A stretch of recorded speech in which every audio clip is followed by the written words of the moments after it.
सर्दी का मौसम चल रहा था। छोटू बहुत खुश हो जाता था सर्दी के मौसम आए ही, क्योंकि सर्दी के मौसम में स्कूल की छुट्टियां होती थी।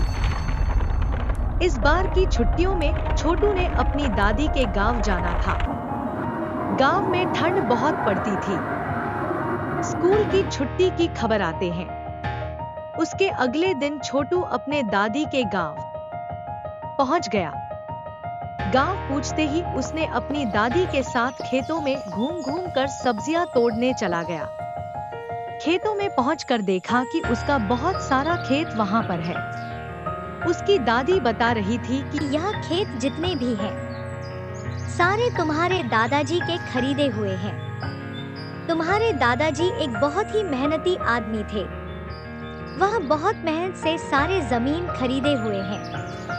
तुम्हारे पापा के लिए खरीदे हुए थे। तुम्हारे पापा के बाद तुम्हारा ही होगा। तुम याद रखना कि उनके जमीनों को बचा के रखना।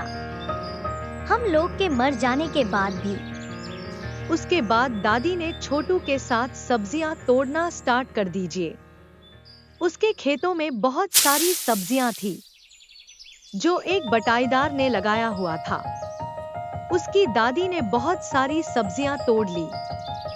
फिर बटाईदार को बोला कि तुम इन सब्जियों को लेकर घर पर चले आना। मेरा बेटा तो मेरा फोटो भी आया है। उन सब लोग के लिए मैं सब्जियां लेकर जा रही हूँ।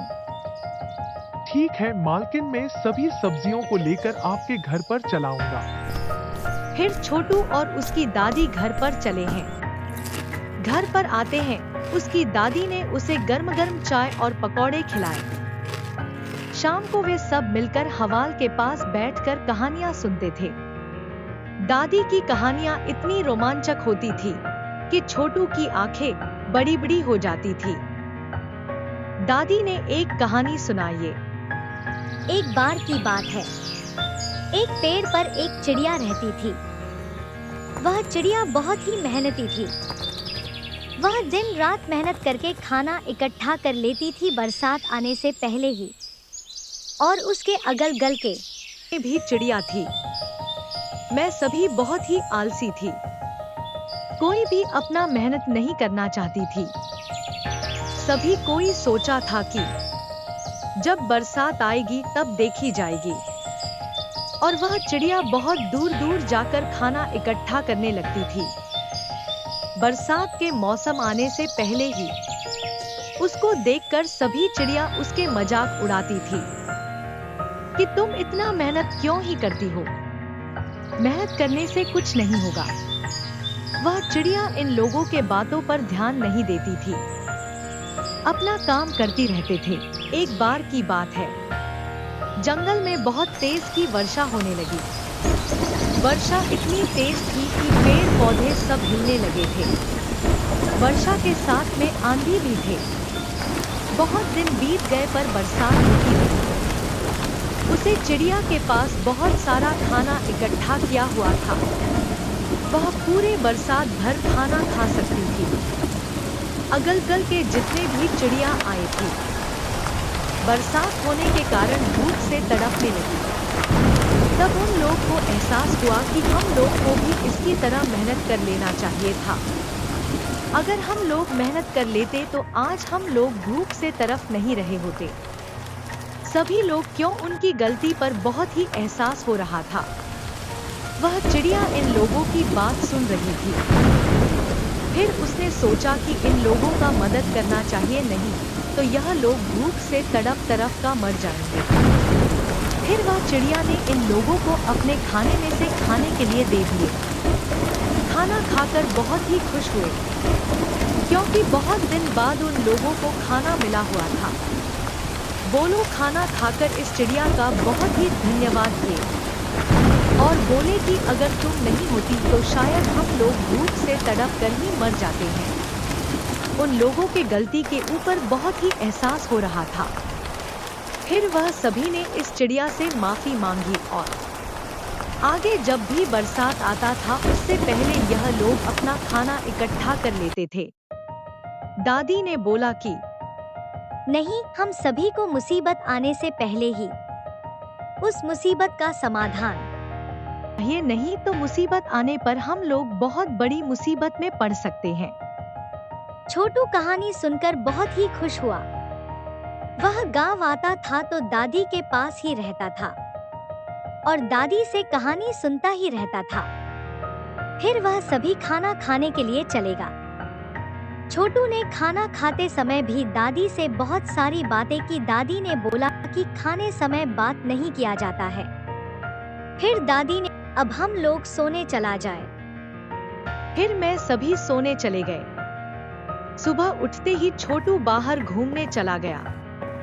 बाहर बहुत सारे बच्चे खेल रहे थे। छोटू ने जाकर बोला कि भाई मुझे भी खिलाओगे? हाँ ठीक है, तुम भी खेलो। कालिया भी उन लोगों के साथ में खेल रहा था। बहुत ही बदमाश लड़का था, कुछ ना कुछ करता ही रहता था। उसकी शरारत कभी बंद नहीं होती थी। उसके शर्त के चलते उसके माता पिता को हमेशा सुनना पड़ता था। उसकी दादी बोली थी कि उसे कहानी के साथ में मत रहना, पर छोटू कालिया को देखा नहीं था इसलिए उसके साथ में खेलने लगा। थोड़ा देर खेलने के बाद ही कालिया ने उसे मार दिया। छोटू रोटी रोटी अपने दादी को जाकर बोला कि वह लड़का ने मुझे मार दिया है। फिर दादी उसे कालिया की क्लास लगा दी और छोटू की बोली कि तुम घर में चलो, मैं तुम्हें कहानी सुनाता हूँ। इतना सुनते हैं छोटू चुप हो गया। फिर दादी ने बैठकर उसे बहुत सारी कहानी सुनाई। कहानी से सुनते सुनते बहुत रात हो गई थी। फिर बोलो सो गए। सुबह उठते ही उन लोगों ने देखा कि आज तो बहुत ज्यादा ठंडी हो गई। ठंडी इतनी ज्यादा थी कि घर से बाहर निकलना भी मुश्किल हो गया था। दादी ने छोटू से बोला कि आज तुम बाहर नहीं जाओगे, बहुत ठंडी है आज। फिर छोटू घर से बाहर नहीं गया। इतनी ज्यादा ठंडी बढ़ गई थी कि गांव के सभी लोगों का जीना मुश्किल हो गया था। गांव के सभी लोग ठंडी से परेशान हो गए थे कि अब क्या किया जाए, इस ठंडी में हम लोग कैसे बचेंगे। रहने के लिए पर्याप्त व्यवस्था। सभी लोग कैसे भी उसे गांव में रहने देते थे। किसी के पास भी पक्का घर का मकान नहीं था, क्योंकि सब लोग के पास अपनी जमीन नहीं थी। वह सभी लोग बटाईदार के रूप में काम करते थे। ठंडी बढ़ाने के कारण वे सभी छोटू के दादी के घर पर आए और बोले कि हमारी मदद कीजिए, इस ठंडा से हम लोग के पास रहने के लिए अच्छा मकान नहीं है। हम सभी इतना ठंडा में मर जाएंगे, कुछ कीजिए आप। फिर छोटू के दादी को दया आ गया। उन्होंने सभी के लिए एक कमरा दे दिए और बोली कि तुम सभी इसमें रह लो। कैमरा बहुत ही बड़ा था क्योंकि उसकी दादी उसमें अनाज रखा करती थी। फिर वे सभी गांव के लोग उसे कमरे में आ गए। फिर उनकी दादी ने उन सभी के लिए खाना भी बनवा दिया। खाना बनाने वाले को रखा। वे सभी छोटू की दादी के मदद के लिए बहुत ही शुक्रगुजार थे और बोले कि आप नहीं होते तो हम लोगों का क्या होता पता नहीं। फिर उसकी दादी ने इन सभी के लिए आग की व्यवस्था की, क्योंकि इन लोगों के गर्मी की बहुत जरूरी थी। फिर वे सभी कैसे कैसे भी एक कमरा में रहकर रात गुजार ली। अगले दिन सुबह होते हैं ठंड कम हो गया था। सभी कोई अपने अपने घर चले गए। जाने से पहले उन लोगों ने छोटू की दादी का शुक्रिया किया। छोटू की दादी ने उन सब के लिए एक कंबल मंगवाए थे।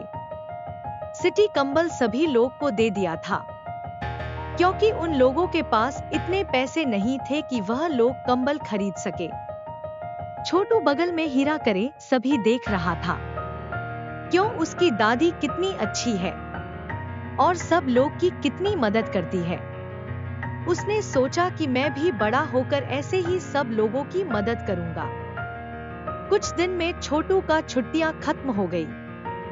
फिर छोटू अपने शहर जाने के लिए तैयार हो गया।